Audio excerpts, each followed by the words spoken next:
I'm Jessica, 32, and I stood frozen at my sister Rachel's engagement dinner as her fiancé Marcus confronted me publicly. Rachel had just mocked my career as a family court judge, calling me a failed lawyer who judges other people's families because she can't have her own. In that shocking moment, Marcus stood up and said, "You're the judge here tonight. Tell everyone what really happened 5 years ago." The entire family went silent, tension filling the room. I realized the secret I'd kept about Rachel's past was about to explode. Before I continue with this story, I'd love to know where you're watching from today.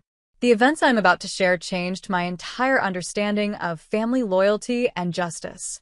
If you've ever had to make an impossible choice between protecting someone you love and doing what's right, please hit that like button. This family drama took me to the darkest places before I found the light, and I hope by sharing it, you'll see why sometimes the hardest judgments are the ones we make about those closest to us.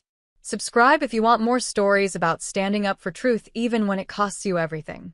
To understand what happened that night, you need to know about my relationship with Rachel. Growing up, I was always the straight-A student, the responsible daughter who followed the rules. I studied hard, helped around the house, and tried to make my parents proud in every way possible. I wasn't perfect by any means, but I tried my best to do what was expected of me. Rachel, on the other hand, was my polar opposite. 2 years younger than me, she was rebellious, charming, and somehow always our parents' favored despite her constant troubles. Where I was shy and studious, Rachel was outgoing and popular.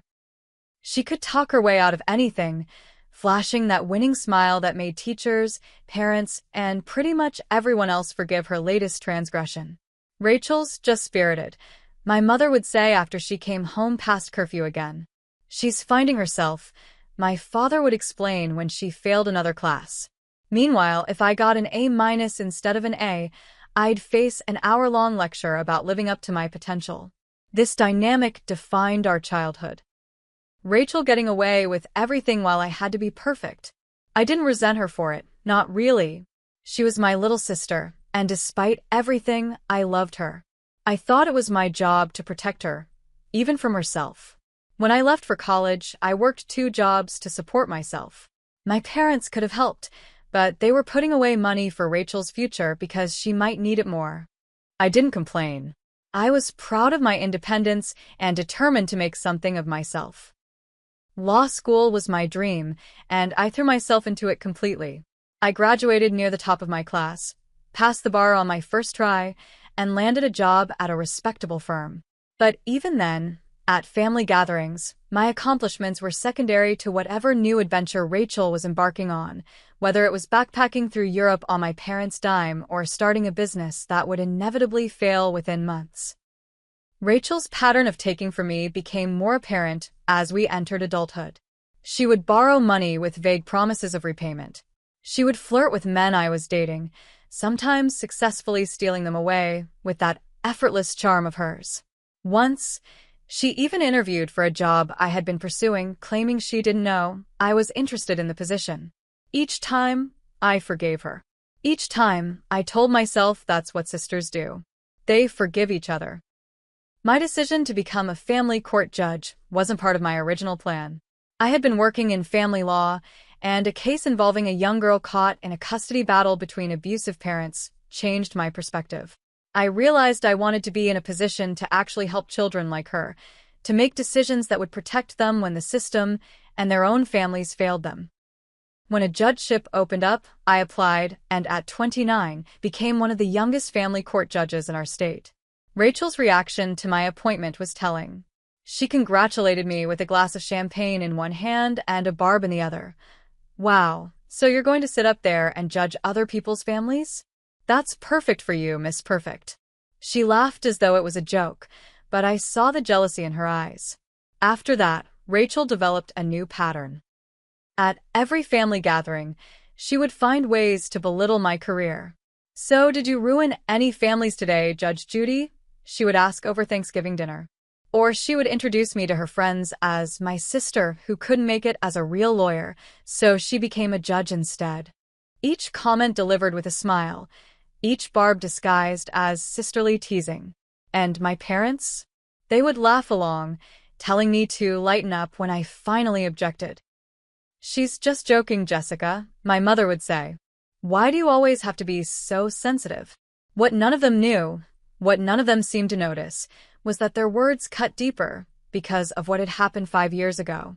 The secret that had cost me so much, the reason I couldn't have children of my own. I developed complications after an emergency surgery that I needed while caring for Rachel's child. The doctors had warned me that the infection might affect my fertility, but at the time, all I cared about was surviving. By the time I recovered, the damage was done. I would never be able to carry a child of my own. Rachel knew this. She knew what had happened, what I had sacrificed. And still, she mocked me for being childless. When Rachel announced her engagement to Marcus Bennett, I was genuinely happy for her. Marcus was a respected prosecutor whom I knew professionally. He was kind, intelligent, and stable, everything Rachel's previous boyfriends hadn't been. I thought perhaps he would be a good influence on her, that maybe this relationship would be the one to help her grow up. But as I watched them together at family functions, I wondered, did Marcus really know Rachel? Did he see past the charm to the selfish, sometimes cruel person beneath? Or was he like everyone else, captivated by the sparkling facade she presented to the world? I kept my doubts to myself. After all, who was I to judge my sister's relationship? Even if that was literally my job in other contexts. But as Rachel's engagement dinner approached, I couldn't shake the feeling that something was about to go terribly wrong. I just didn't expect it would be Marcus himself who would tear down the careful walls of secrecy I had built around our family's darkest chapter. The engagement dinner was held at my parents' house, a spacious colonial in the suburbs where Rachel and I had grown up. My mother had gone all out for the occasion, hiring caterers and decorating the dining room with flowers and candles. It was exactly the kind of event Rachel thrived in, all attention on her, everyone gathered to celebrate her happiness. I arrived early to help set up, despite my mother's assurances that everything was under control. In truth, I wanted a few moments to prepare myself mentally for the evening ahead. I knew from experience that Rachel would find ways to highlight my shortcomings, to remind everyone present that despite my professional success, I was still alone, still childless, still somehow falling short of the mysterious standard by which she judged me. "Jessica, honey, you didn't need to come early," my mother said as she adjusted a flower arrangement. "But since you're here, can you check on the place settings? Rachel wants everything to be perfect." Of course she did. And of course, perfection was defined by Rachel's standards, not anyone else's. "Sure, Mom," I said, forcing a smile. "How many people are coming?" "Oh, about 20. Family mostly, and a few of Marcus's relatives. His parents couldn't make it from Boston, unfortunately." I nodded, wondering if Marcus's parents' absence was truly unfortunate, or if they had their own reservations about Rachel. I pushed the thought away, chiding myself for my uncharitable assumptions. By 7 o'clock, the house was full. My aunts, uncles, and cousins who had watched Rachel and me grow up, who had witnessed our rivalry over the years without ever truly understanding its depths. A few of Rachel's friends, the kind who enabled her worst behaviors while calling themselves supportive. And Marcus's brother and sister-in-law, both looking slightly uncomfortable amidst the family chaos. I was sipping a glass of wine in the corner, chatting with my cousin Beth when Rachel and Marcus made their grand entrance. Rachel was radiant in a red dress that probably cost more than my monthly mortgage payment, her hand prominently displaying the substantial diamond engagement ring Marcus had given her. Marcus looked handsome in a tailored suit, his arm around Rachel's waist, his expression one of genuine happiness. For a moment, seeing them together, I wondered if I had misjudged the situation. Maybe Rachel really had changed. Maybe this was the beginning of a new chapter for her. "Jessica," Rachel called out, spotting me. She pulled Marcus across the room. "There's my big sister, the judge. Always watching from the corner, aren't you, Jess?" And just like that, my hope evaporated. The evening had barely begun, and already Rachel was taking aim. Rachel, you look beautiful," I said, choosing to ignore her comment. "Congratulations again, Marcus." I'm so happy for you both. Marcus smiled warmly. Thank you, Jessica. It means a lot that you're here. Where else would she be? Rachel laughed. It's not like she has a husband or kids to get home to. I felt my face flush, but maintained my composure. Beth shifted uncomfortably beside me. Rachel, Marcus said, his tone carrying a gentle warning that Rachel either didn't notice or chose to ignore. Oh, Marcus, I'm just teasing. Jessica knows I don't mean anything by it. Don't you, Jess? Before I could respond, my mother called everyone to the table. I took my assigned seat, noting with resignation that Rachel had placed me directly across from herself and Marcus, ensuring I would have a front-row seat to their happiness throughout the meal. The first course was served, and conversation flowed around me. I spoke when spoken to, laughed at the appropriate moments, and tried to keep my anxiety at bay. But as the main course arrived, Rachel's attention turned increasingly toward me. So, Jessica, any interesting cases lately? She asked, cutting into her steak. Any families you've torn apart this week? Rachel, my father said mildly. That's not a very nice way to put it. What? I'm interested in her work, Rachel protested. All innocence. Jessica's the one who decides which parents deserve to keep their children and which ones don't. That's a big responsibility. It is, I agreed, trying to keep my voice level. And not one I take lightly. I'm sure you don't, Rachel said. But doesn't it ever bother you to make those judgments when you don't have kids yourself? I mean, how can you possibly understand what it's like to be a parent? The table went quiet. Even Rachel seemed to realize she had crossed a line. I may not have children, I said carefully, but I understand the law, and I understand what children need to be safe and loved. Of course you do, my mother interjected quickly. Rachel, dear, tell everyone about your honeymoon plans. Rachel seized the opportunity to change the subject, launching into a detailed description of the luxury resort in Bali where she and Marcus would be spending 2 weeks. But the reprieve was temporary. As dessert was served, Rachel returned to her favorite subject, my perceived inadequacies. Jessica, have you thought about dating apps? She asked suddenly. My friend Stephanie met her husband on one, and they're very user-friendly now, even for people who aren't tech-savvy. I'm quite comfortable with technology, Rachel, I replied.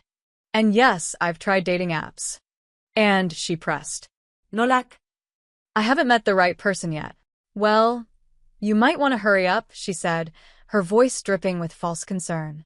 Your biological clock isn't getting any younger. I froze, my fork halfway to my mouth. Rachel knew, she knew, that children weren't in my future. She knew why. And still, she twisted the knife. My parents exchanged glances, but said nothing. They never did. They never stood up for me against Rachel's cruelty. Maybe Jessica is focused on her career right now, Marcus suggested, clearly trying to defuse the tension. Rachel laughed. Oh, she's always focused on her career. Aren't you, Jess? A real career woman. A successful, independent woman who doesn't need a man or a family to be fulfilled. I set my fork down carefully. There's nothing wrong with being career-focused. Of course not, Rachel agreed with false sincerity.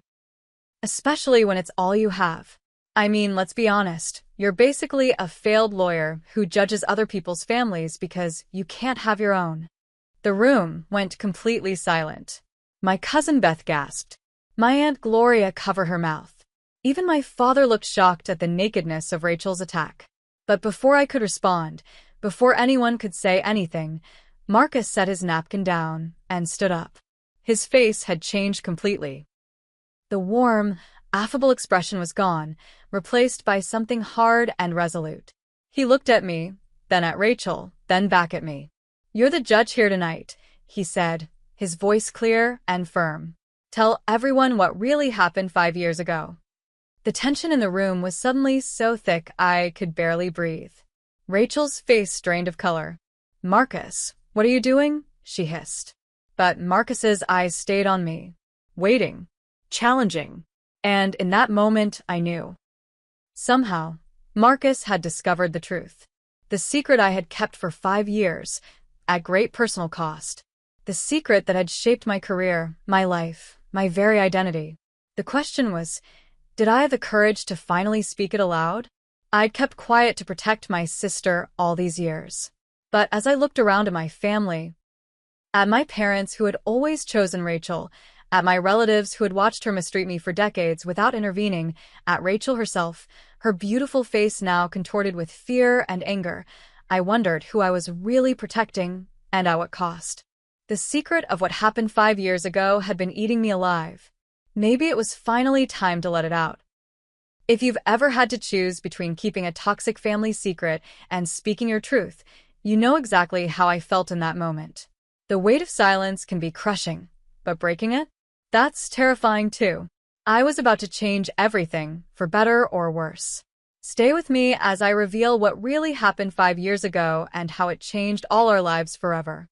5 years earlier, my life had been different. I was 27, working at a law firm specializing in family law, dating a wonderful man named David, and considering our future together. Rachel was 25 and living what appeared to be her best life, partying constantly, posting glamorous photos on social media, and dating a series of increasingly questionable men. Our parents worried about her, of course, but Rachel assured them she was networking and building her personal brand. Whatever that meant. In reality, I had begun to hear rumors about Rachel's wilder behavior. Drug use, all-night parties, relationships with married men. But whenever I tried to talk to her about it, she would accuse me of jealousy and judgment. "Not everyone wants your boring life, Jessica," she would snap. "Some of us actually want to live a little." So I stopped trying. I focused on my own life, my career, my relationship with David. Rachel and I drifted further apart, speaking only at family gatherings where she would perform the role of adoring sister for our parents' benefit. Then came the phone call that changed everything. It was 3 a.m. when my phone rang. I fumbled for it in the darkness, heart racing with that particular fear that comes from middle-of-the-night calls. "Hello," I answered groggily. "Jessica." Rachel's voice was barely recognizable, slurred, panicked. "I need help." "Rachel? What's wrong? Where are you?" "The Sunset Motel. Room 117. Please come. Don't tell Mom and Dad. Please." She hung up before I could ask anything else. I woke David, explained the situation as best I could, and we drove to the motel together. It was in a sketchy part of town, the kind of place rented by the hour. I was terrified of what I might find. Room 117 was at the end of a dimly lit corridor. I knocked softly, calling Rachel's name. The door opened just a crack, and I saw my sister's face, bruised, one eye swollen shut. "Oh my God, Rachel," I gasped. "What happened?" She pulled me inside, David following. The room was a disaster. Clothes strewn everywhere, empty bottles on the nightstand, the unmistakable smell of vomit, and something else, something chemical that I would later learn was meth. But what shocked me most wasn't Rachel's appearance or the state of the room. It was the small figure huddled on the bed, a little girl about 2 years old, watching us with wide, frightened eyes. "Rachel," I whispered, "whose child is that?" Rachel began to cry, huge, racking sobs that shook her entire body. "She's mine," she finally managed. "Her name is Lily." I stared at my sister in disbelief. "Yours? How? When?" "Rachel, I didn't even know you were pregnant." "No one did," she said. "I hid it. I was going to give her up for adoption, but then when she was born, I just couldn't. So I've been raising her." Sort of. David asked, his voice tight with concern. He had moved closer to the bed, his eyes on the little girl who had yet to make a sound. "I have a sitter usually," Rachel said defensively. "But she quit last week. Said I wasn't paying her enough. And then tonight was bad." "What happened to your face?" I asked. "My boyfriend. Ex-boyfriend now, I guess. He found out about Lily and freaked out. Said I'd been lying to him. Which, yeah, I had been, but he didn't have to hit me." David was examining Lily now, his medical training evident in the careful way he checked her over. "Jessica," he said quietly, This child is malnourished, and I think she might be sick. She needs to go to a hospital. I looked at my sister, truly looked at her for perhaps the first time in years.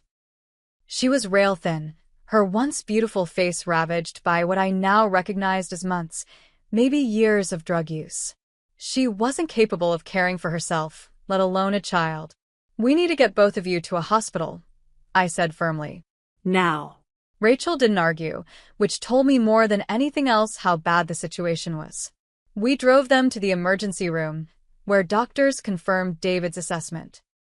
Lily was severely malnourished, had an untreated ear infection, and showed signs of neglect. Rachel tested positive for multiple substances and was admitted for observation. Child Protective Services was called, of course. I sat in a hard plastic chair in the hospital corridor, answering questions from a tired social worker who had seen it all before.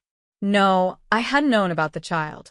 No, I had no idea my sister was using drugs to this extent. Yes, I was willing to help however I could. When the social worker mentioned foster care for Lily, something in me rebelled. This was my niece. My blood. I couldn't let her go to strangers. "I'll take her," I heard myself say. "Temporarily, while my sister gets help. I'll take custody of Lily." The next few days were a blur of paperwork, court appearances, and crash courses in childcare. David was supportive but concerned about the sudden change to our lives. My parents were shocked when I finally called them, more by Rachel's drug use than by the existence of their granddaughter. They offered to take Lily themselves, but I hesitated. Their blind spot when it came to Rachel made me worry they wouldn't enforce the boundaries she desperately needed. So Lily came home with me. And over the next several months, as Rachel went through detox and entered a rehab program, I became a mother in all but name to a traumatized 2-year-old. It wasn't easy. Lily had nightmares. She was wary of adults, reluctant to speak, prone to tantrums when routines changed. But slowly, with patience and love and many consultations with child psychologists, she began to trust me, to flourish, to become the happy, healthy child she should have been all along. And I fell in love with her. Completely, utterly in love. Lily became the center of my world. David and I adjusted our lives around her needs, and though the strain eventually proved too much for our relationship, I never regretted my decision to take her in. 6 months into this new reality, disaster struck. I developed severe abdominal pain and was rushed to the hospital with what turned out to be a ruptured appendix complicated by a massive infection. The surgery saved my life, but resulted in complications that left me with extensive scarring in my reproductive system. The doctors were gentle but clear. I would never be able to carry a child. At the time, consumed with pain and focused on recovering so I could return to Lily, I didn't fully process this loss. It was only later, much later, that the full weight of it would hit me. I was still recovering when Rachel returned, 8 months after that terrible night at the motel.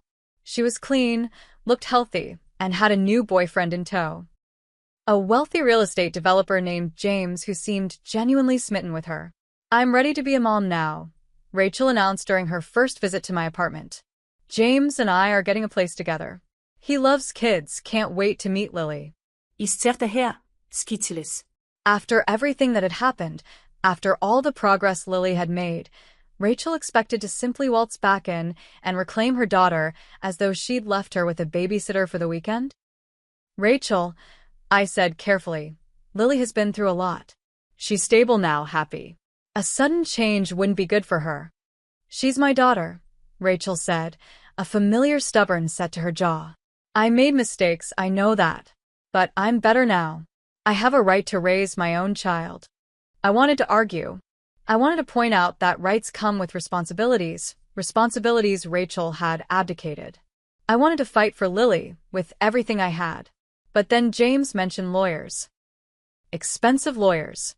And I realized that as much as I loved Lily, as much as I believed she was better off with me, I was still just her aunt. Rachel was her mother. And if Rachel could prove she was clean, stable, and able to provide for Lily, no judge would rule against her. The irony that I would later become that judge was not lost on me. So, I did what I thought was right. I worked with Rachel and her new boyfriend to transition Lily back to her mother's care. I arranged for family therapy sessions. I made Rachel promise to maintain Lily's routines, to continue her therapy, to put her daughter's needs first always. I will, Rachel assured me. I've changed, Jessica. I know you don't believe me, but I have. James is good for me. We're going to be a real family. I wanted to believe her. More than anything, I wanted to believe that Lily would be safe and loved with her mother. The day Rachel took Lily away was the worst day of my life. Worse than learning I couldn't have children, worse than when David and I broke up. Lily clung to me, confused and frightened despite all our careful preparations. "Don't go, Aunt Jessie," she sobbed. "Stay with you." I held her close, breathing in the sweet scent of her hair. "I'll see you soon, sweet pea," I promised. "So soon.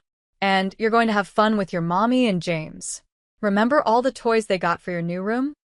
Eventually, Rachel pried Lily from my arms and carried her to the waiting car, my niece's cries echoing in the stairwell long after they had disappeared from view. Rachel and James moved across the country a month later. For a while, Rachel sent regular updates and allowed me to video chat with Lily. But gradually, the calls became less frequent, the updates more perfunctory. And then they stopped altogether. When I tried to contact Rachel, she responded with brief texts claiming they were just so busy and promising to call soon. They never did. I considered flying out to see them, but what would that accomplish? Rachel had legal custody. Lily was, by all accounts, being properly cared for. And I had my own life to rebuild. The loss of Lily led me to reconsider my career path. I had seen firsthand how the family court system worked, its strengths and its many flaws. I wanted to be part of making it better.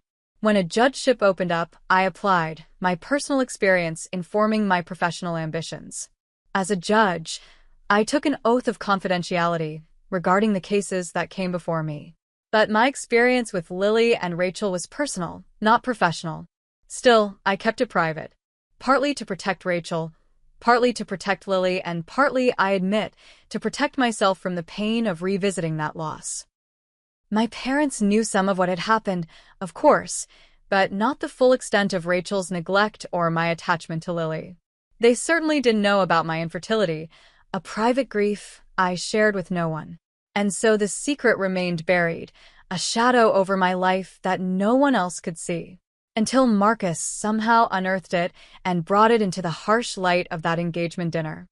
Back at the dinner table, time seemed suspended in the wake of Marcus's challenge. Rachel was the first to break the silence, her voice high and brittle with panic. "Marcus, I don't know what you think you know, but this isn't the time or place. When is the time, Rachel?" Marcus interrupted, his voice surprisingly gentle despite the firmness of his words. "After we're married? After you've constructed another elaborate lie for me to live inside?" He turned to me, his expression softening. "Jessica, I'm sorry to put you on the spot like this, but I found some old case files at work last week. Cases involving your sister. I've been trying to talk to Rachel about it privately, but she keeps denying everything." Rachel stood up so abruptly that her chair toppled backward. "You had no right to go through those files. That's confidential information." "I didn't go looking for it," Marcus said calmly. "I was researching a similar case and recognized your name. And once I read it, I couldn't unknow it." My mother was looking between us in confusion. "What files? What is he talking about, Rachel?" Rachel ignored her, focusing all her fury on me. "This is your fault," she hissed. "You're jealous. You've always been jealous of me, and now you're trying to ruin the one good thing in my life." The injustice of her accusation broke something in me. After years of silence, years of absorbing Rachel's cruelty without fighting back, years of protecting her at my own expense, something finally snapped. "My fault," I repeated, my voice surprisingly steady. "Rachel, I have kept your secrets for 5 years. I have let you mock me, belittle me, make jokes about my childlessness when you know why I can't have children. I have done everything to protect you, and this is how you repay me?" "Jessica," my father said, his voice carrying a warning.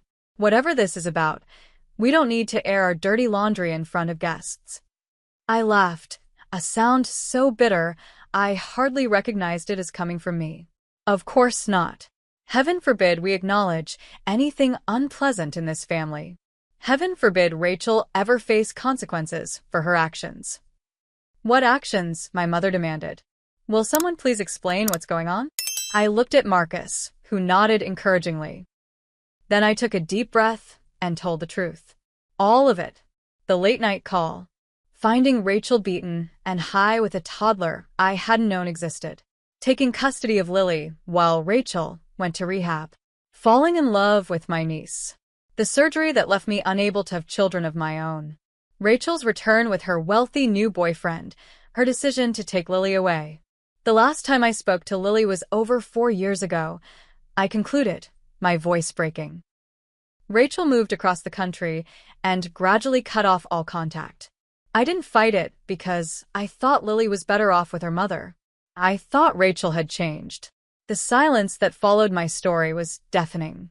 My mother was the first to speak, her voice faint with shock. You had a baby? She asked Rachel. We have a granddaughter we've never met? Rachel's face had gone from pale to flushed during my recounting. It wasn't like that, she insisted. Jessica is making it sound worse than it was. I was going through a rough patch, yes, but I got better. I got clean. I took responsibility. Did you? Marcus asked quietly. Because according to the records I found, you abandoned Lily again less than a year after taking her from Jessica. It was my turn to be shocked. What? Marcus nodded grimly. When things didn't work out with James, Rachel left Lily with him. He tried to care for her for a while but eventually contacted social services because he wasn't her biological father and had no legal standing. Lily ended up in foster care. The room spun around me. Lily in foster care? After everything I had done to keep her out of the system? Is that true? I asked Rachel, my voice barely above a whisper. James was supposed to take care of her, Rachel said defensively. He said he would. He had the money, the big house. But then he met someone else, someone younger, and suddenly he didn't want to play daddy anymore. So you just left your daughter with him? My father's voice was incredulous. Your own child? I was in a bad place again, Rachel admitted. I couldn't take care of her. I thought she was better off with James. I felt physically ill. All this time, I had comforted myself with the belief that Lily was at least safe and loved, even if it wasn't with me. To learn that she had been abandoned again, that she had ended up in the very system I had tried so desperately to keep her out of, was almost unbearable. How could you not tell me? I asked, tears streaming down my face. I would have taken her back in a heartbeat. You knew that. I was ashamed, okay? Rachel shouted. I failed. Again. Is that what you want to hear? The golden child Jessica would never fail like that, would never make those mistakes. You'd be the perfect mother, right? You'd never let anyone down. That's not fair, I said. I never claimed to be perfect, but I loved Lily. I still love her. And you kept her from me. Stop it, both of you, my mother interjected. This is getting us nowhere. Rachel, we'll discuss your deception later. For now, Marcus, are you saying that our granddaughter is currently in foster care? Marcus hesitated. The records I found were from 3 years ago. I don't know her current status. The dinner party had devolved completely by this point. Relatives were whispering to each other, some looking shocked, others judgmental. Rachel's friends were clearly uncomfortable, trying to fade into the background of this family drama. My Aunt Gloria stood up. I think perhaps we should give the family some privacy to sort this out, she suggested. Beverly, Thomas, thank you for dinner. Rachel, Marcus, congratulations again on your engagement. There was a murmur of agreement as guests began to make their excuses and leave. Within minutes, only immediate family remained. My parents, Rachel, Marcus, and me. I can't believe you did this, Rachel said to Marcus as soon as the last guest departed. You humiliated me in front of everyone. I didn't want to, Marcus replied. I've been trying to talk to you privately for a week. But you kept avoiding the conversation, and then tonight, the way you were treating Jessica, I couldn't stay silent anymore. So you decided to blow up our engagement dinner? Great timing, Marcus. Rachel, my father interrupted. Stop trying to make this about Marcus. This is about you lying to us for years. About you having a child we never knew about. About you abandoning that child not once but twice. Rachel's eyes filled with tears. I knew you would judge me. That's why I didn't tell you. We're your parents, my mother said, her voice breaking. We would have helped you. We would have been there for you and for our granddaughter. Like you were there for me when Jessica took Lily? Rachel shot back. You didn't even offer to help then. You were too busy being disappointed in me. Because you were on drugs, my father exclaimed. Because you had hidden a pregnancy and a child from us for years. What did you expect, Rachel? A parade? As my parents and Rachel continued to argue, Marcus moved to sit beside me on the couch. I'm sorry, he said quietly. I didn't mean to ambush you like this. I just couldn't marry her without knowing the truth, and she wouldn't tell me. I nodded, still trying to process everything. How much do you know? About Lily, I mean. Not much more than what I've said. The case files only had the initial report from social services when James surrendered her. I don't know where she ended up. I have to find her, I said, a new determination filling me. I have to know that she's okay. Marcus squeezed my hand. I'll help you. I have contacts in the system. Across the room, the argument had escalated. Rachel was sobbing now, my mother was crying too, and my father looked more defeated than I had ever seen him. This is all Jessica's fault, Rachel cried. She's always been jealous of me. She turned you against me, and now she's turned Marcus against me too. My mother, to my shock, actually rolled her eyes. Rachel, stop it. This victim act might work on strangers, but we've known you your whole life. This situation is entirely of your own making. Rachel stared at our mother in disbelief. For perhaps the first time ever, my mother was holding Rachel accountable instead of making excuses for her. I'm leaving, Rachel announced, grabbing her purse. Marcus, are you coming? Marcus stood but didn't move toward her. I think we need some time apart, Rachel, to figure things out. Are you breaking up with me? Over this? I'm not breaking up with you. I'm just saying we need time. This is a lot to process. Fine, Rachel snapped. Take all the time you need. But don't expect me to be waiting when you finally come to your senses. She stormed out, slamming the front door behind her. The four of us remaining stood in awkward silence for a long moment. I should go too, I finally said. It's late, and I have court in the morning. Jessica, my father began, but I shook my head. Not now, Dad. I can't have this conversation right now. I gathered my things and headed for the door. Marcus followed me out. I'll call you tomorrow, he promised. About Lily. I nodded, too emotionally exhausted to speak, and drove home in a daze. The next morning, I woke to several missed calls and texts from my parents. I ignored them, needing time to collect myself before facing their questions and recriminations. But when my phone rang again just as I was leaving for work, I answered without checking the caller ID, assuming it was the courthouse. Hello. Jessica. My mother's voice was tight with anger. We need to talk about what you did last night. I stopped in my tracks. What I did? You humiliated your sister in front of her fiancé and our entire family. You brought up ancient history that no one needed to know about. Rachel is devastated. I couldn't believe what I was hearing. Mom, Rachel has been lying to all of us for years. She abandoned her child, your grandchild, and never told any of us. And you're angry at me? That's in the past, my mother insisted. Rachel has worked hard to turn her life around.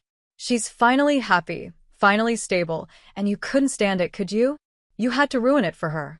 I didn't ruin anything, I said, my voice rising despite my efforts to stay calm. Marcus found out the truth on his own. All I did was confirm it when he asked. You could have denied it. You could have protected your sister. Like I've been protecting her my whole life? At what point does Rachel take responsibility for her own actions, Mom? At what point do you and Dad hold her accountable instead of making excuses for her? My mother was silent for a long moment. We've always tried to be fair to both of you, she finally said. But you were always so capable, so independent. Rachel needed more support. Rachel needed boundaries, I corrected. She needed consequences for her actions. Instead, you taught her that she could do whatever she wanted, and someone else would clean up her mess. Usually me. That's not fair, Jessica. None of this is fair, I agreed. It's not fair that Rachel abandoned her daughter. It's not fair that Lily ended up in foster care when I would have gladly raised her. And it's not fair that you're calling to berate me instead of holding your younger daughter accountable for her choices. We just want peace in the family, my mother pleaded. Can't you apologize to Rachel? Try to make things right. I laughed bitterly. Make things right? Mom, do you even hear yourself? The only thing that would make this right is finding Lily and making sure she's okay. That's what I intend to do, with or without your support. I hung up, my hands shaking with anger and grief. For the first time in my life, I was done protecting Rachel. Done enabling my parents' favoritism. Done sacrificing my own well-being to maintain a facade of family harmony. It was time to find my niece and, perhaps, find some measure of justice for both of us. If you've ever had to stand up to your family and choose what's right over what's comfortable, you know it takes every ounce of courage you have. But sometimes, that moment of standing in your truth is the first step toward healing wounds you didn't even know could be healed. As I set out to find Lily, I had no idea how this journey would transform not just my life, but the lives of everyone in my family. Stay with me as I share what happened next. The day after the disastrous dinner party, I called in sick to work for the first time in my career. I couldn't focus on other families' problems when my own was in such disarray. Instead, I met Marcus for coffee at a quiet cafe downtown, away from prying eyes and familiar faces. Thank you for meeting me, I said as he slid into the booth across from me. He looked tired, the circles under his eyes suggesting he hadn't slept much either. Of course, he replied. How are you holding up? I gave a hollow laugh. About as well as can be expected. My mother called this morning to blame me for ruining Rachel's happiness. Apparently, I'm supposed to apologize to her. Marcus shook his head. I don't even know what to say to that. Welcome to the Morgan family dynamics, I said dryly. Rachel does something terrible, I get blamed for not covering it up properly. It's been our pattern since childhood. I'm starting to understand that, Marcus said quietly. I knew Rachel had issues. Everyone has baggage, right? But I had no idea the extent of it. The lying, the manipulation, it's like I've been dating a completely different person than who she really is. Rachel is very good at showing people what they want to see, I acknowledged. I don't think she even does it consciously anymore. It's just how she navigates the world. Marcus nodded thoughtfully. I've been thinking about our relationship, about all the inconsistencies I've noticed but dismissed. The way her stories sometimes don't quite add up. The mysterious gaps in her history. I feel like such a fool. You're not a fool, I assured him. Rachel is extraordinarily charming when she wants to be. And she's had a lifetime of practice hiding her true self. Still, he sighed. I'm a prosecutor. I'm supposed to be good at spotting lies. It's different when you love someone, I said gently. We all have blind spots for the people we care about. We sat in silence for a moment, each lost in our own thoughts. Finally, I brought us back to the reason for our meeting. You mentioned you might be able to help me find Lily? Marcus straightened, shifting into professional mode. Yes. I have a colleague in Child Protective Services who owes me a favor. I spoke with her this morning, and she's agreed to look into Lily's case. It might take a few days, though. These records can be complicated, especially if Lily has moved between jurisdictions. I understand, I said, trying to temper my impatience. And I appreciate your help. I know this puts you in an awkward position with Rachel. Rachel and I. He hesitated. I don't know what's going to happen with us, to be honest. I care about her, but I don't know if I can trust her anymore. And trust is everything in a marriage. I nodded, not knowing what to say. Part of me felt guilty for potentially destroying my sister's engagement, but a larger part recognized that Rachel had done that herself with her lies and manipulation. What about you? Marcus asked. Are you prepared for what we might find? Lily would be, what, 7 now? She may not remember you. The thought was like a knife to my heart, but I had considered it. I know. And she might be in a good situation now. Adopted by a loving family, happy and thriving. If that's the case, I won't disrupt her life. I just need to know that she's okay. And if she's not, if she's still in the system, then I'll do whatever it takes to get custody of her, I said firmly. I failed her once by letting Rachel take her. I won't fail her again.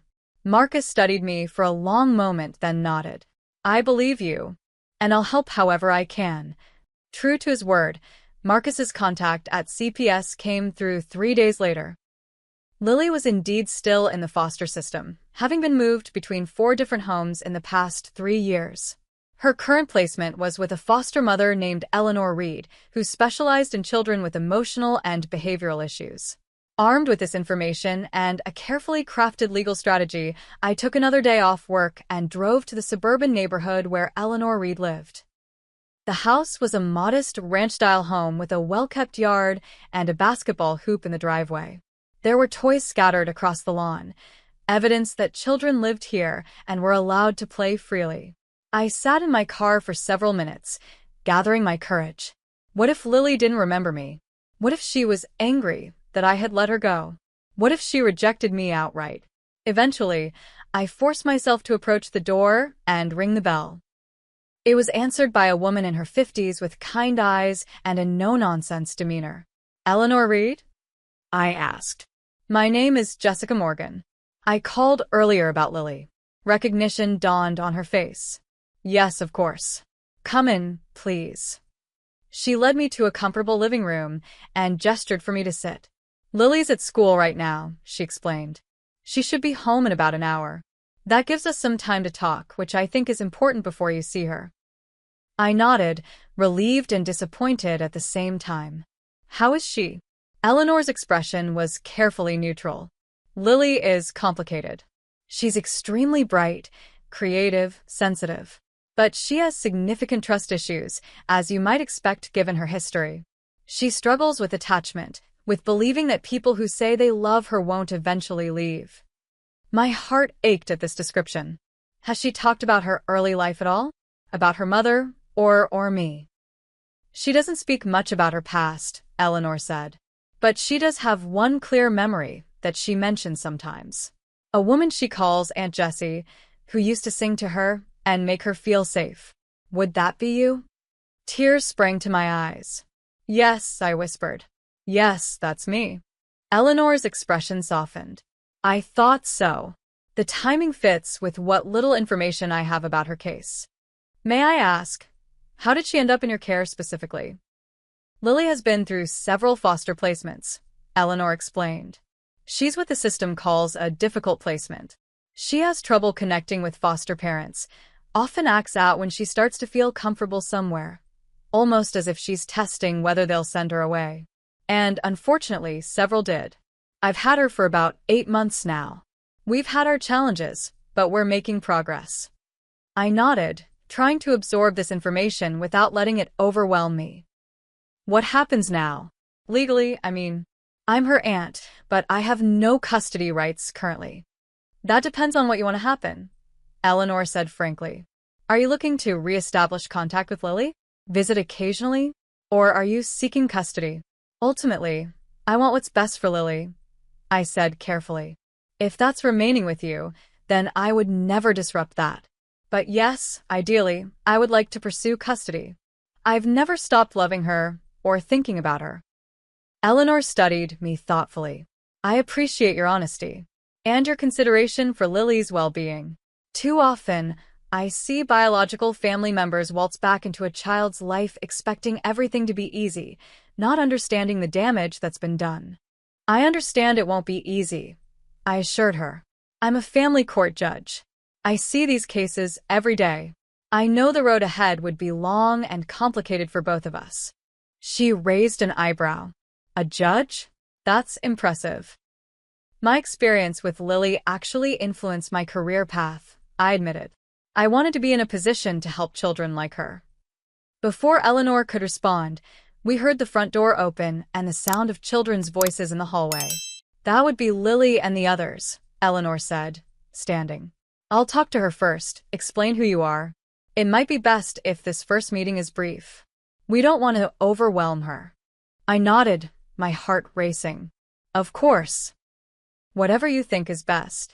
Eleanor left the room, and I heard her greeting the children, directing some to start homework or have snacks. Then there was a quieter conversation I couldn't quite make out, followed by footsteps approaching the living room. And then she was there. Lily. 5 years older than when I'd last seen her, but unmistakably the same child. She had Rachel's delicate features, but darker hair and eyes that reminded me of our father. She stood in the doorway, half hidden behind Eleanor, watching me with a wariness that broke my heart. Lily, Eleanor said gently, this is Jessica. She says she's your aunt. Do you remember her? Lily stared at me for a long moment, her expression unreadable. Then, in a small voice, she asked, Aunt Jessie? I nodded, unable to speak past the lump in my throat. You used to sing the dinosaur song, she said. It wasn't a question. Yes, I managed. The one about the dinosaur who was afraid of the dark until his mom gave him a nightlight. A tiny smile flickered across her face and made shadow puppets on the wall. That's right, I said, smiling through my tears. You remembered. I thought you were gone forever, Lily said, a hint of accusation in her voice. Like everyone else. I'm so sorry, Lily, I said, resisting the urge to cross the room and gather her into my arms. I never wanted to leave you.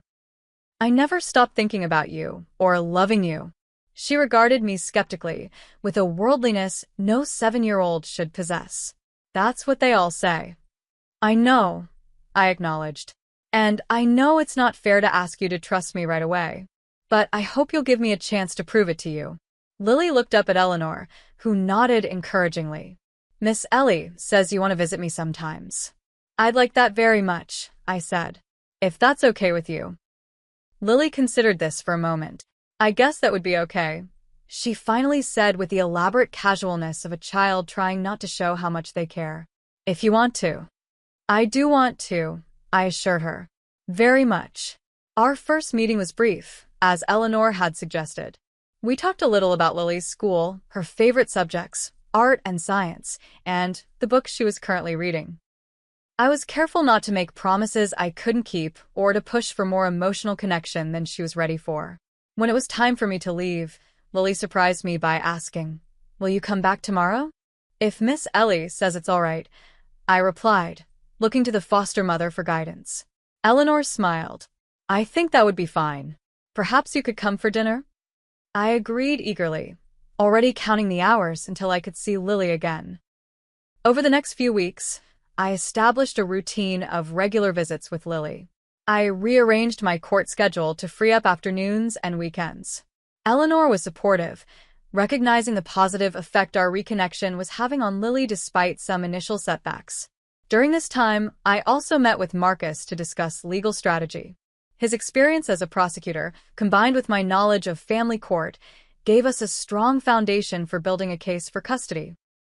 The fact that you previously had temporary custody of Lily works in your favor, Marcus pointed out during one of our strategy sessions. As does your profession and financial stability. The main hurdle will be explaining why you didn't maintain contact with Lily after Rachel took her. I trusted my sister, I said simply. I believed she had changed and would be a good mother. By the time I realized something was wrong, they had moved across the country and Rachel had cut off communication. I didn't know Lily had been abandoned again until you told me at the dinner party. Marcus nodded. That's understandable. And it's the truth, which is always the best approach in court. What about Rachel? I asked hesitantly. Have you spoken to her? Marcus's expression tightened. Briefly. She's not taking things well. She's convinced herself that you and I conspired to ruin her life, that we're having some sort of affair. I winced. That sounds like Rachel. Rewriting reality to make herself the victim. She's threatened to fight any custody petition, Marcus warned. She says she's Lily's mother and has rights. Rights she abdicated years ago, I pointed out.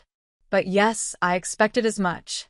Rachel has never been able to admit when she's wrong or accept the consequences of her actions. There's something else you should know, Marcus said hesitantly. Something I discovered during my investigation. Rachel has been receiving child support payments from James all these years, even after she left Lily with him. I stared at him in disbelief. How is that possible? James continued the payments, assuming the money was going toward Lily's care and foster care. Rachel never corrected his assumption. The revelation shouldn't have shocked me, given everything else I knew about my sister, but somehow it still did. So, she abandoned her child but kept taking money meant for her care? That's fraud. It is, Marcus agreed grimly. And it's evidence we can use in court if necessary. I nodded, feeling a strange mix of sadness and determination. I never wanted it to come to this, I admitted. A legal battle against my own sister. But Lily deserves better than what Rachel gave her. She deserves stability, love, consistency.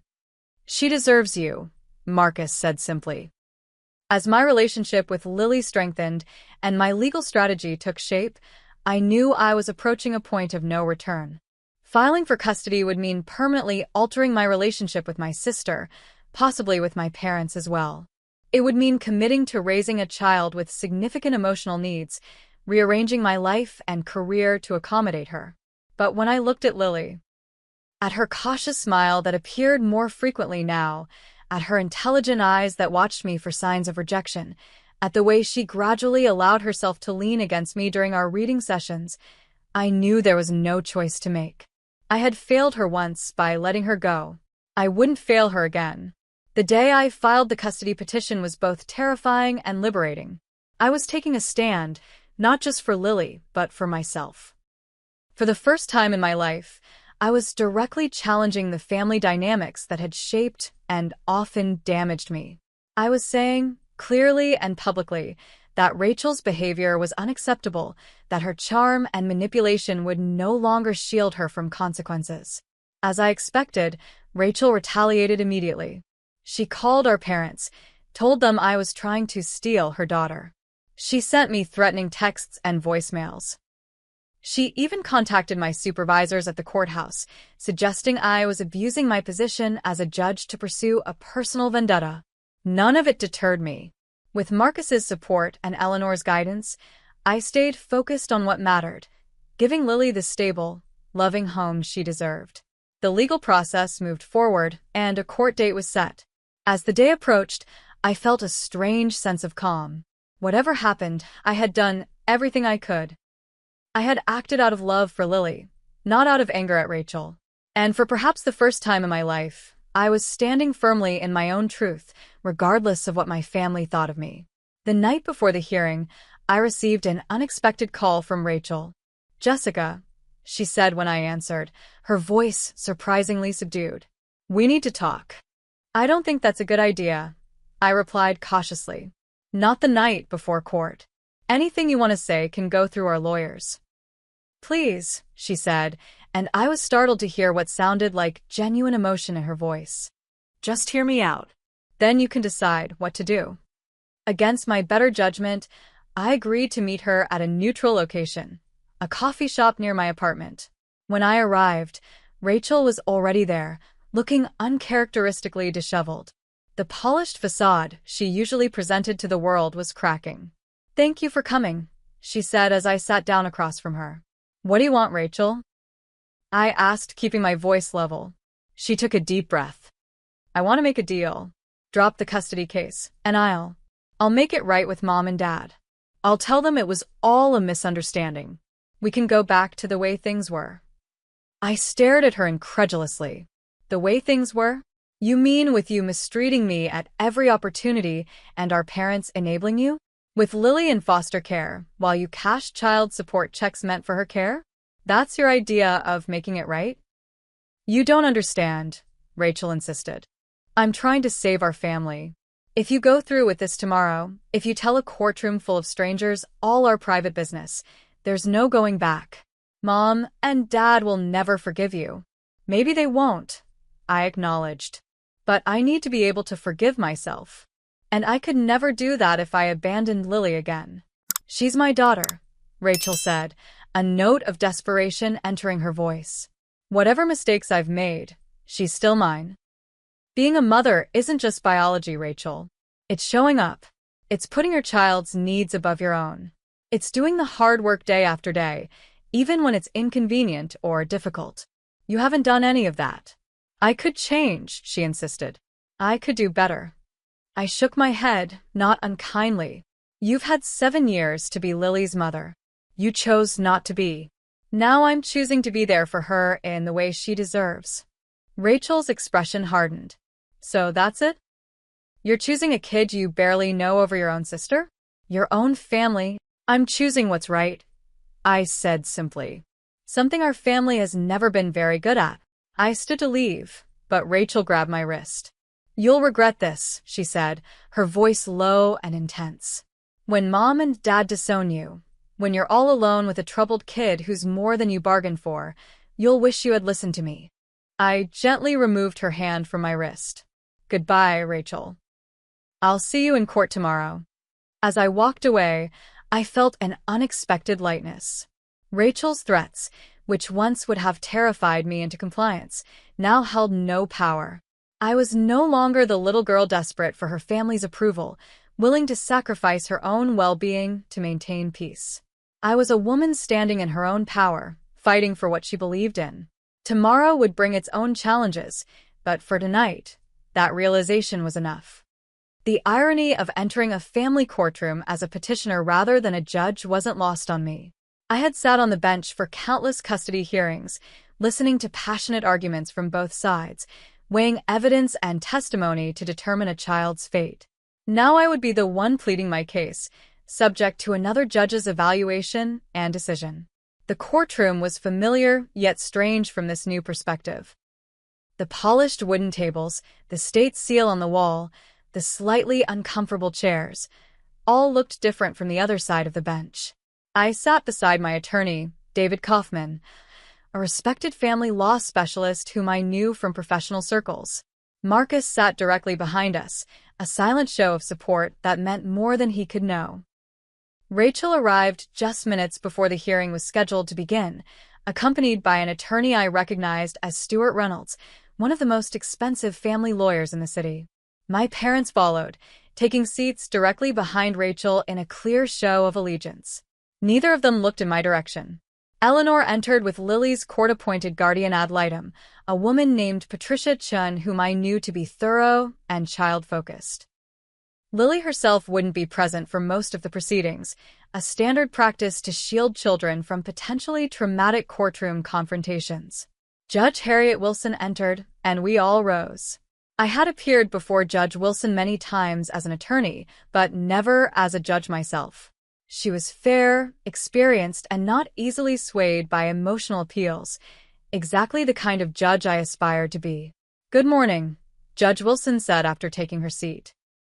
We're here in the matter of Morgan versus Morgan, a petition for custody of the minor child Lily Morgan. Are all parties present and prepared to proceed? Both attorneys confirmed they were ready, and the hearing began. David presented our case first, methodically laying out the facts. My prior temporary custody of Lily, my stable home and career, the strong bond Lily and I had reestablished over the past several weeks. Eleanor testified about Lily's progress since our reconnection, describing how the child had begun to open up, to trust, to show fewer behavioral issues. In your professional opinion, David asked Eleanor, would it be in Lily's best interest to be placed in Ms. Morgan's custody? Eleanor didn't hesitate. Yes. Jessica has shown consistent commitment to Lily's well-being. She has educated herself about trauma-informed parenting, adjusted her schedule to accommodate Lily's needs, and demonstrated patience and understanding through some difficult moments. Lily has responded positively to their relationship. She feels safe with Jessica, which is no small thing for a child with Lily's history. Rachel's attorney cross-examined Eleanor aggressively, suggesting that I had manipulated Lily or turned her against Rachel. Eleanor remained calm and professional, sticking to her observations and expertise. Next, Marcus testified about discovering Lily's case and the subsequent investigation that revealed Rachel's abandonment of Lily and continued collection of child support payments. On cross-examination, Rachel's attorney tried to portray Marcus as biased due to his relationship with me, insinuating we had conspired against Rachel out of romantic interest in each other. Mr. Bennett, Stuart Reynolds asked, his voice dripping with insinuation, how would you characterize your relationship with Jessica Morgan? Marcus met his gaze steadily. Jessica is my friend. We share a concern for Lily's welfare, nothing more. A concern that conveniently arose after you and Rachel became engaged? One might wonder about the timing. I discovered Lily's case through my work, Marcus replied evenly. I didn't go looking for it. Once I knew the truth, I couldn't in good conscience ignore it, regardless of my relationship with Rachel. When it was my turn to testify, I felt strangely calm. I had prepared extensively with David, anticipating the difficult questions that would come. I spoke honestly about my relationship with Lily, about the circumstances that had led to her initial placement with me, and the heartbreaking decision to return her to Rachel. Why didn't you maintain contact with Lily after she left your care? Judge Wilson asked directly. I tried, I explained. For the first several months, Rachel allowed video calls and send updates. But gradually, those communications became less frequent and then stopped altogether. When I tried to reach out, Rachel would give excuses about being busy or promise to call soon, but never did. Eventually, they moved across the country, and Rachel stopped responding to my messages entirely. And you didn't pursue legal action at that time? No, Your Honor. I had no reason to believe Lily wasn't being properly cared for. Rachel had completed rehab, seemed stable, and had a supportive partner. I trusted that she was finally being the mother Lily deserved. Judge Wilson nodded thoughtfully. What changed? I learned from Marcus Bennett that Rachel had abandoned Lily again, this time leaving her with her boyfriend when their relationship ended. Lily ended up in foster care as a result. Had I known this at the time, I would have immediately sought custody. Stuart Reynolds's cross-examination was brutal, as I had expected. He portrayed me as jealous of Rachel, vindictive, using Lily as a pawn in a lifelong sibling rivalry. He questioned my ability to care for a child with Lily's complex needs while maintaining my demanding career as a judge. Isn't it true, he asked, that you've always resented your sister's relationship with your parents? That you've always felt second best? I took a deep breath before answering. My relationship with my parents is complicated, as many family relationships are. But this case isn't about that. It's about Lily and what's best for her. And you believe you know what's best for Lily better than her own mother? I believe that actions speak louder than words, I said calmly. Rachel has had numerous opportunities to be a mother to Lily. She has chosen repeatedly not to be. I'm choosing to be there for Lily, to give her the stability and love she deserves. When Rachel took the stand, she was the picture of contrition. Tears welled in her eyes as she described her struggles with addiction, her efforts to get clean, the difficult decisions she had made for Lily's benefit.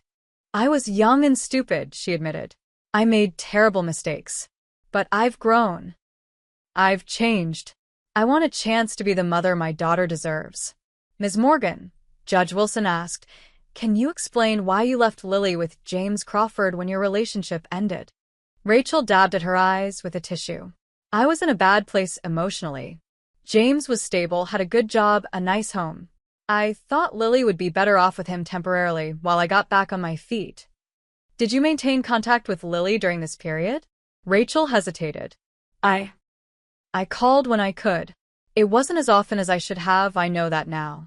And were you aware that Mr. Crawford eventually surrendered Lily to social services? Not at first, Rachel admitted. He didn't tell me. By the time I found out, she was already in the foster system, and they said I would have to go through the courts to get her back. I was trying to figure out my next steps when all this happened. Judge Wilson's expression remained neutral, but I had seen that slight narrowing of her eyes before. She wasn't buying Rachel's story. Are you currently receiving child support payments from Mr. Crawford? Rachel's composure slipped momentarily. Yes. But I've been saving that money for Lily. For her future. Can you provide documentation of these savings? Not immediately, but I can get them. The questioning continued, with Rachel's story becoming increasingly convoluted as she tried to explain away the damning evidence against her. When Stuart Reynolds produced character witnesses, friends who testified to Rachel's changed nature and maternal instincts, their statements seemed hollow against the documented pattern of neglect and abandonment. The most powerful testimony came near the end of the day when Lily's therapist, Dr. Sarah Mendez, took the stand. She spoke eloquently about Lily's attachment issues, her fear of abandonment, and her gradual progress in trust with consistent caregivers. In my professional opinion, Dr. Mendez concluded, the worst thing for Lily at this point would be another disruption in her primary attachment. She is beginning to trust that Jessica will not abandon her. To remove her from that relationship now would likely cause significant regression in her emotional development. After Dr.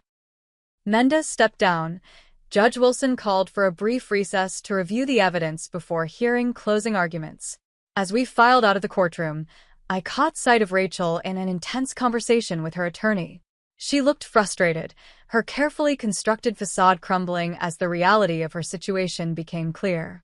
My parents stood nearby, my father looking grim, my mother openly weeping. They still hadn't acknowledged my presence, treating me as if I were invisible. The pain of their rejection was real, but duller than I would have expected. In fighting for Lily, I had found a strength I hadn't known I possessed, a certainty that transcended my lifelong need for their approval. "How are you holding up?" Marcus asked quietly, joining me in the hallway. "Better than I expected," I admitted. "No matter what happens, I know I've done everything I can for Lily." Marcus nodded. "For what it's worth, I think Judge Wilson sees through Rachel's performance. The inconsistencies in her testimony were pretty glaring." "I hope so," I said. "But judges have to consider many factors in custody cases. It's never as straightforward as it seems." When we returned to the courtroom for closing arguments, Stuart Reynolds painted a passionate picture of a mother who had made mistakes but deserved a second chance, of the sacred bond between mother and child that shouldn't be severed. He characterized me as interfering in a relationship I couldn't understand, driven by jealousy and resentment rather than genuine concern for Lily. David's closing was more measured, focusing on facts rather than emotion.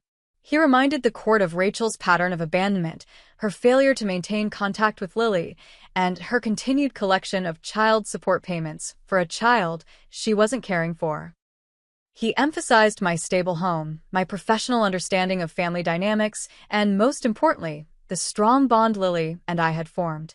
"Your Honor," David concluded, "this case ultimately comes down to one question: who has consistently put Lily's needs first?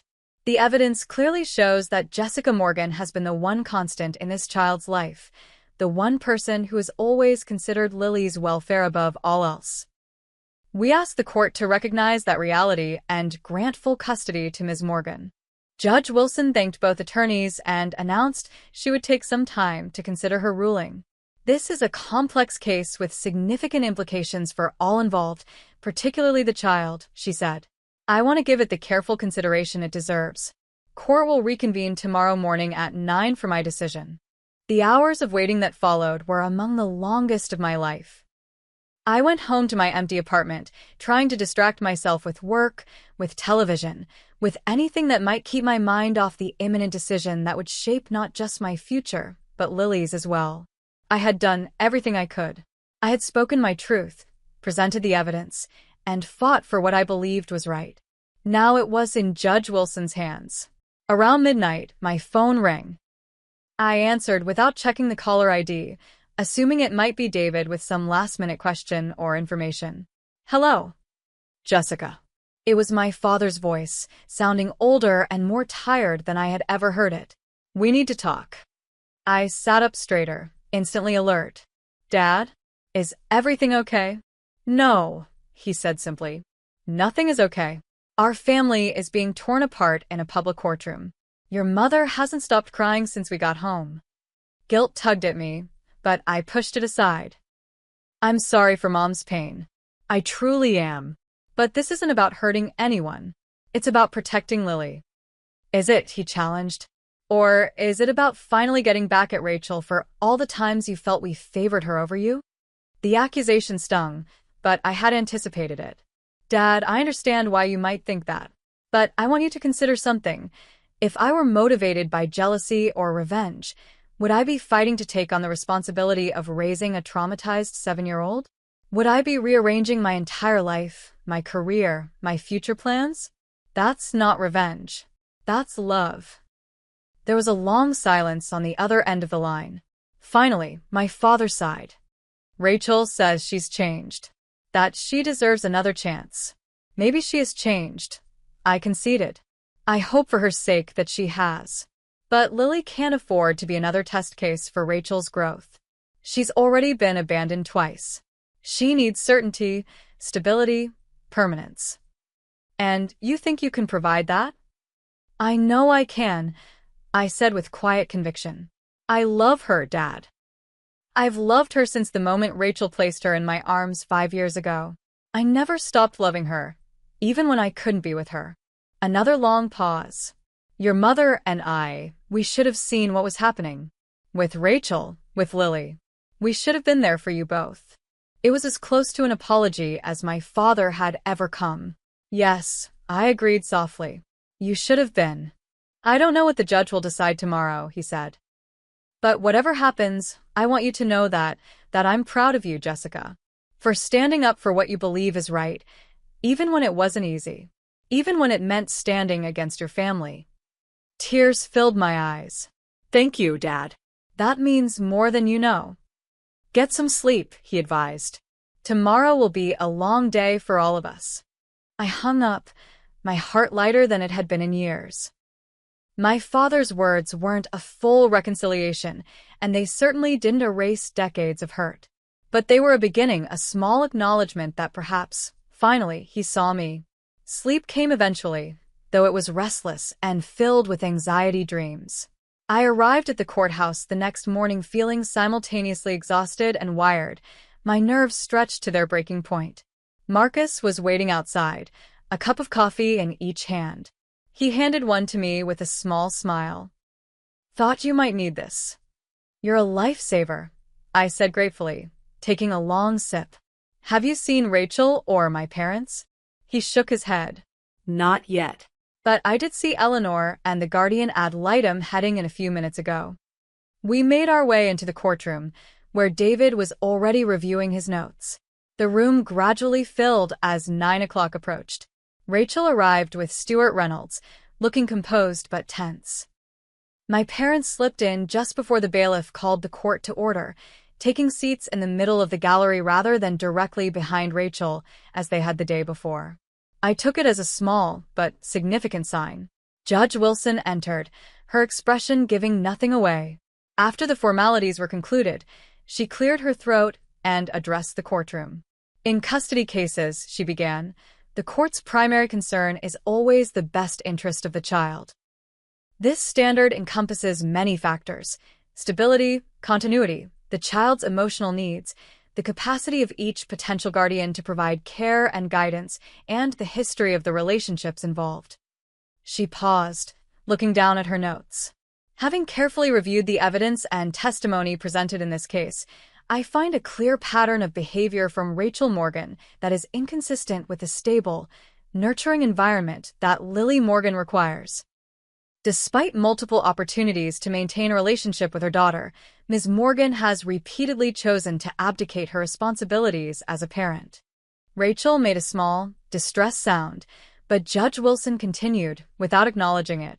Conversely, Jessica Morgan has demonstrated consistent commitment to Lily's welfare, even at significant personal cost. The testimony of Eleanor Reed, Dr. Mendez, and others has established that Lily has formed a secure attachment to MS. Morgan and is thriving under her care and attention. My heart began to race as I realized where Judge Wilson's ruling was heading. Therefore, it is the judgment of this court that full legal and physical custody of Lily Morgan be granted to Jessica Morgan, effective immediately. The relief that washed over me was so intense it was almost painful. Beside me, David squeezed my arm in silent congratulation. Furthermore, Judge Wilson continued, given the evidence of financial impropriety regarding child support payments, the court orders Rachel Morgan to repay all child support funds received from James Crawford during periods when Lily was not in her care. These funds will be placed in a trust for Lily's future educational needs. Rachel stood up abruptly. This isn't fair. She's my daughter. Ms. Morgan, Judge Wilson said sharply, control yourself or you will be held in contempt. Stuart Reynolds pulled Rachel back into her seat, whispering urgently in her ear. The court will establish a visitation schedule for Rachel Morgan, Judge Wilson continued once order was restored. Initially, these visits will be supervised by a court-appointed monitor. If Ms. Morgan demonstrates consistent engagement and appropriate behavior during these visits over a period of 6 months, we will revisit the possibility of unsupervised visitation. She looked directly at Rachel. Ms. Morgan, I want to be clear. This ruling is not intended to permanently sever your relationship with your daughter. Should you demonstrate meaningful change, not just in words but in actions, this court would look favorably on expanded visitation rights in the future. The door is not closed unless you choose to close it. With that, Judge Wilson concluded the hearing, and the courtroom began to empty. I sat still for a moment, trying to absorb the reality of what had just happened. I was now, officially, Lily's legal guardian. The responsibility was enormous, but so was my joy. Rachel stormed past me without a word, Stuart Reynolds hurrying after her. My parents hesitated near the door, then approached slowly. Congratulations, my father said awkwardly. We hope this works out for the best. For Lily and for you. Thank you, I replied. I hope you'll want to be part of Lily's life. She could use grandparents who love her. My mother's eyes filled with tears. Of course we will. She's our granddaughter. It wasn't a full reconciliation, but it was a start. There would be time later to address the deeper issues in our family, the patterns that had led us to this point. For now, it was enough to know that they weren't completely lost to me. Marcus approached as my parents departed. Well, Judge Morgan, he said with a small smile, it looks like you've won. It's not about winning. I corrected him gently. It's about doing right by Lily. He nodded. I know. And for what it's worth, I think you'll be an amazing mother to her. Thank you, I said, emotion welling up again. For everything.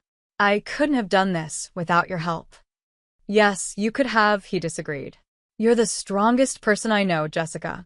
I just helped speed things along a bit. As we left the courthouse together, I felt a lightness I hadn't experienced in years. The road ahead wouldn't be easy. Lily's trauma wouldn't disappear overnight, and the family wounds exposed during this process would take time to heal, if they ever did. But for the first time, I was walking my own path, guided by love rather than fear, by conviction rather than obligation.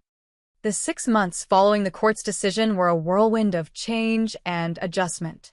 Lily moved in with me the weekend after the hearing, bringing her few possessions in a small suitcase and a garbage bag, a heartbreaking reminder of how unsettled her young life had been. Is this really my room? She asked when I showed her the bedroom I had prepared, her eyes wide at the sight of the pale blue walls, the bookshelf filled with children's books, the comfortable bed with its colorful quilt. It really is, I assured her. All yours. We can change anything you don't like. She walked around slowly, touching things with careful fingers, as if afraid they might disappear. I never had my own room before. Not a real one. The comment broke my heart, but I kept my voice light.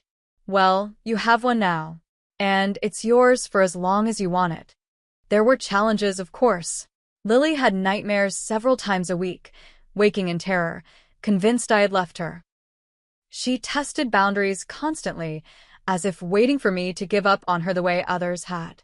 She had outbursts of anger that seemed disproportionate to their triggers until I learned to recognize the deeper fears behind them. I read every book I could find on trauma-informed parenting.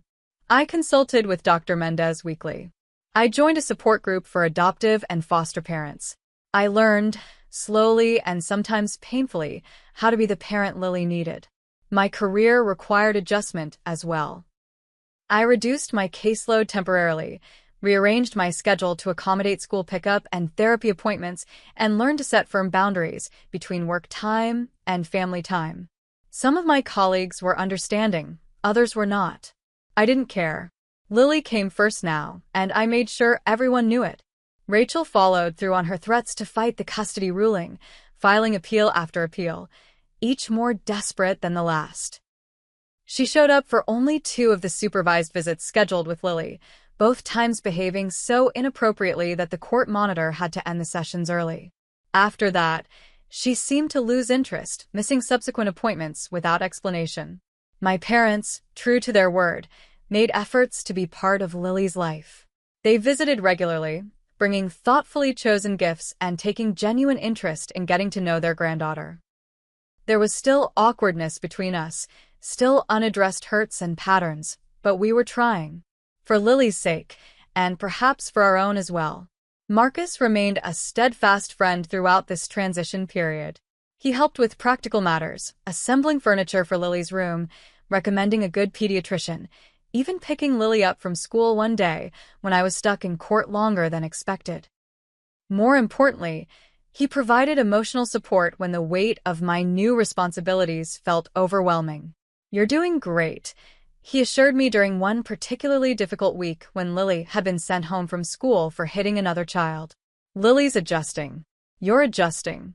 It's going to take time. I just want to get it right," I confessed. "I'm so afraid of failing her." "The fact that you worry about that is exactly why you won't fail her," Marcus said. "You care. You're trying. That's what matters."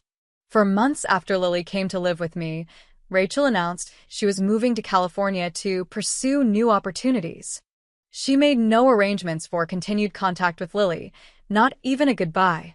While part of me was relieved, Rachel's sporadic involvement had been more disruptive than helpful. I also grieved for Lily, who despite everything still asked about her mother occasionally. "Where did Mommy go?" she asked one night as I tucked her into bed. "Why doesn't she want to see me?" I sat on the edge of her bed, choosing my words carefully. "Your mom has a lot of problems that make it hard for her to be a good parent. It's not because of anything you did. It's not your fault. Did she ever love me?" Lily's voice was small, vulnerable in a way that made my chest ache. "I believe she did," I said honestly. "I believe she still does in her way. But sometimes love isn't enough. Sometimes people aren't able to show love in the ways we need them to." Lily considered this for a moment. "Are you going to go away too?" "No," I said firmly. "I'm not going anywhere. You're stuck with me, kiddo." She smiled slightly at that. "Promise." "I promise. I'm your mom now, and moms keep their promises." It was the first time either of us had used that word, mom, to describe my relationship to Lily. It had happened naturally, without planning or discussion, and it felt right. "Can I call you Mom?" Lily asked hesitantly. "Instead of Aunt Jessie?" Tears pricked my eyes. "I would like that very much. But only if you want to. There's no rush to decide." She nodded thoughtfully. "I think I want to. Not all the time, maybe. Sometimes, still Aunt Jessie. Is that okay?" "That's perfectly okay," I assured her. "You can call me whatever feels right to you." 2 weeks later, I received an unexpected visit from my father. He arrived on a Saturday morning while Lily was at a playdate with a friend from school. "Dad," I said in surprise when I opened the door. "Is everything okay? Where's Mom?" "Your mother's fine," he assured me. "She's at her book club. I wanted to talk to you alone, if that's all right."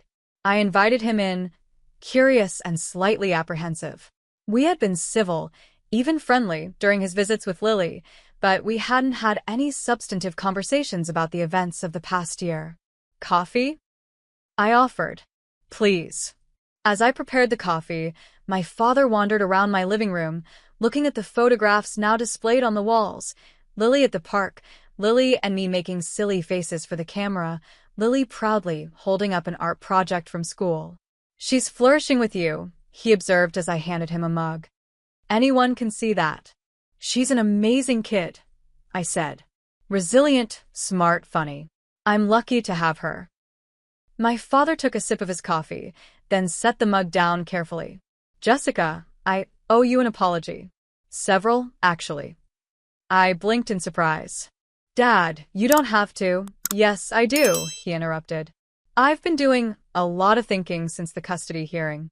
About our family, about the way your mother and I parented you and Rachel, about the patterns we established and reinforced over the years. He took a deep breath. We failed both of you in different ways. We enabled Rachel's worst behaviors instead of setting boundaries that might have helped her grow. And we took you for granted, expected you to be the strong one, the responsible one, without acknowledging how much pressure that put on you. I swallowed hard against the lump forming in my throat. I appreciate you saying that, Dad. It means a lot. I'm not saying this just to clear my conscience, he continued. I'm saying it because I want things to be different going forward. For all of us, but especially for Lily. She deserves better than the dysfunctional patterns our family has perpetuated. She does, I agreed. And I'm doing my best to break those patterns with her. I can see that, my father said. You're a wonderful mother, Jessica. Better than your mother and I were parents, I'm afraid. I've had good examples of what not to do, I said, trying to lighten the moment with humor. My father winced but nodded. Fair enough. But I hope it's not too late for us to learn. To do better. To be the parents and grandparents you and Lily deserve. It's not too late, I assured him, reaching out to squeeze his hand. We're all still here. Still trying. That counts for something. Before leaving, my father handed me an envelope. I found this while going through some old papers, he explained. I thought you might want to have it. Inside was a photograph I had never seen before. Rachel and me as young children, maybe 5 and 3, sitting on a porch step with our arms around each other, both laughing at something beyond the camera's view. We looked happy, genuinely happy in each other's company, without the competition and resentment that would later define our relationship. Thank you, I said softly. I'd forgotten we were ever like this. You were, my father confirmed. Before things got complicated. I thought it might be good for Lily to see this side of her mother someday. To know that there was good there once. I nodded, unable to speak past the emotion clogging my throat. My father hugged me awkwardly before leaving, the physical contact rare enough between us to feel significant. That evening, after Lily was in bed, I sat looking at the old photograph, thinking about families and the complex, sometimes painful bonds that connect us. Rachel and I had once been just two sisters who loved each other. Somewhere along the way, that simple love had become twisted by favoritism, comparison, and unmet needs. Our parents had played their part in that distortion, but so had we, with the choices we'd made and the stories we'd told ourselves. I couldn't change the past. I couldn't heal Rachel's wounds or undo the damage her choices had caused Lily. But I could choose a different path forward. I could be the parent Lily needed, the judge who understood the complexities of family dynamics in a deeply personal way, the woman who had finally learned to stand in her own truth without apology. 6 months to the day after Lily came to live with me, I received notice that Rachel had dropped her final appeal. She had also, according to the court document, signed away her parental rights entirely, clearing the way for me to adopt Lily legally if I chose to pursue that option. I shared the news with Lily carefully, unsure how she would react. We were sitting at the kitchen table, working on a jigsaw puzzle together, when I brought it up. I have some news about your mom, about Rachel, I said, using both terms as had become our custom. She's decided that she wants you to stay with me permanently. That means no more court hearings, no more uncertainty. Lily continued fitting puzzle pieces together, her expression thoughtful. Does that mean she's never coming back? I think it probably does, I said gently. At least not for a very long time. Lily nodded, absorbing this. Is it because she doesn't love me? No, sweet bear. It's because she's not able to be the kind of mom you need right now. And I think, in her own way, she knows that. Are you going to be my forever mom? Lily asked, looking up at me with those serious eyes that seemed too old for her young face. "I would like to be," I said, "if that's what you want to." Lily thought about this for a moment, then nodded decisively. "I want that. I want to stay with you forever." "Then that's what we'll do," I promised, wrapping my arms around her. "We'll be family, you and me, forever." Later that week, I returned to the courtroom, this time to my own courtroom, where I had resumed my full caseload now that Lily was settled in school and our routine was established. I looked out at the families before me. Parents fighting for custody, children caught in the middle, lawyers arguing their clients' cases with varying degrees of passion and skill. I saw them all differently now. Not just as cases to be decided, but as human beings navigating complex emotional terrain, carrying wounds both visible and invisible, trying in their imperfect ways to build or preserve connections that mattered to them. My experience with Lily hadn't made me less objective as a judge. If anything, it had made me more discerning, more able to see past the surface presentations to the underlying dynamics. I understood now, in a bone-deep way, that family was about more than biology. It was about showing up day after day. About putting someone else's needs above your own. About love expressed through actions, not just words. At the end of the day, I returned home to find Lily waiting on the front steps, a drawing in her hand. "I made this for you," she said proudly, holding it out. It was a picture of two figures, one tall, one small, standing together under a smiling sun. The taller figure wore what appeared to be a black robe and held a gavel. Underneath, in Lily's careful printing, were the words, "My mom, the real judge." I knelt down and pulled her into a hug, overwhelmed by the simple perfection of the moment. "I love it," I told her. "And I love you." "I love you too, Mom," Lily said, the word still new enough to send a thrill through me every time she used it. We went inside together, hand in hand, toward the future we were building one day at a time. A future based not on obligation or blood, but on choice. On love. On the family we had created for ourselves out of the broken pieces of the past. It wasn't the family I had imagined for myself all those years ago. It was better. It was real. And it was ours. If this story has touched something in you about family, justice, or finding the courage to stand in your truth, please share it with someone who might need to hear it. We all face moments when we have to choose between keeping the peace and doing what's right, especially with family. I'd love to hear your thoughts in the comments about a time when you had to make a difficult choice for the right reasons. Did it turn out the way you expected? What did you learn? Your experiences matter, and they might help someone else facing a similar crossroads. Before you go, please hit that like button if my story resonated with you, and subscribe to hear more real stories about family dynamics, personal growth, and finding strength in unexpected places. Thank you for staying with me through this journey, from that shocking moment at the dinner table to the new life Lily and I have built together. Sometimes the hardest judgments we make are the ones that finally set us free.